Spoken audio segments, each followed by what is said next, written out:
Space, stylish looks and cheap running costs are the main criteria for the success of a small car, and the Opel Corsa has been a popular choice, selling more than 12 million since it first launched in 1982. This is the new 5th generation Corsa, and while it's not technically a brand new car, it is far more than just a mere facelift. It has new engines, chassis and suspension, and it's classier inside and out. Available in 2 body styles, a sporty 3-door or a more practical 5-door, the Corsa scores well for exterior styling, and instantly you'll spot similarities to the front end of the Opel Adam model. It may be almost identical in length to the previous model, but all of the car's body panels are new. The interior has been revamped in keeping with the rest of the Opel family and is now plusher and better equipped than the outgoing model, and there is no sign of any harsh plastics.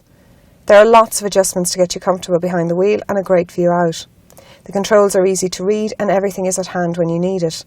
With the dimensions remaining virtually unchanged, the Corsa's impressive interior space and large boot remains. There's a good range of engines to choose from with the new Corsa, but the pick of the bunch is definitely the all-new 1-litre 3-cylinder turbo unit. It has 115 bhp and goes from 0 to 100 in 10.3 seconds. There's also a new 6-speed manual gearbox that goes along with it. The only issue is in Ireland at the moment it's only available in the top range, the limited edition spec, which means it comes in at a very expensive $19,395, and this puts it out of the reach of most Corsa buyers. However, if you're looking for a petrol engine, there is also the 1.2 with 70 bhp to choose, or the one that's fitted to this car, the 1.4 with 90 bhp. This car comes in at $16,495. It has 120 CO2 emissions, so it's €200 a year to tax, and it returns 5.2 litres or 54 miles per gallon. If it's diesel you're after, there's a 1.3 diesel which has 75 bhp, and that starts at $16,395. The chassis for the Corsa has been completely redesigned, and the suspension now has a nice balance between comfort and performance. There is also much better insulation, so there's much less wind and road noise than before.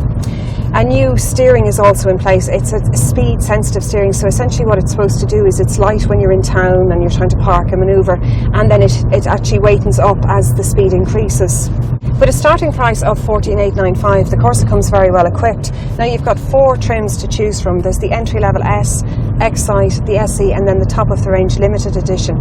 And even the basic entry-level is fairly well equipped. You get things like remote central locking, electric front windows, and a tyre pressure monitoring system. If you trade up to Excite, which is the next level and is actually the one on this car, you get things like the audio controls on the steering wheel, Bluetooth, front fog lights, LED running lights, and cruise control.